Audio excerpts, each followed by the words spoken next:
An Aesop fable, The Town Mouse and the Country Mouse, retold by Brenda Valencia. A town mouse once visited a relative who lived in the country.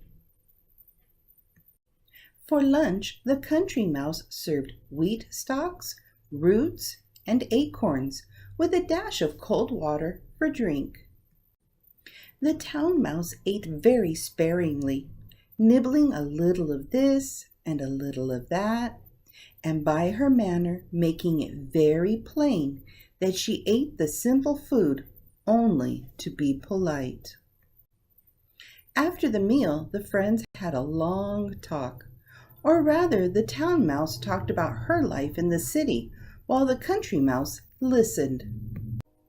Then they went to bed in a cozy nest in the hedgerow and slept in quiet and comfort until morning. In her sleep, the country mouse dreamed she was a town mouse with all the luxuries and delights of city life that her friend had described for her. So the next day, when the town mouse asked the country mouse to go home with her to the city, she gladly said yes. When they reached the mansion in which the town mouse lived, they found on the table in the dining room the leavings of a very fine banquet. There were sweetmeats and jellies, pastries, delicious cheeses, indeed, the most tempting foods that a mouse can imagine. But just as the country mouse was about to nibble a dainty bit of pastry, she heard a cat mew loudly and scratch at the door.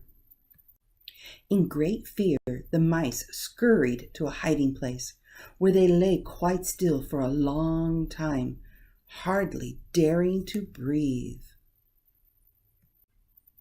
When at last they ventured back to the feast, the door opened suddenly, and in came the servants to clear the table, followed by the house dog.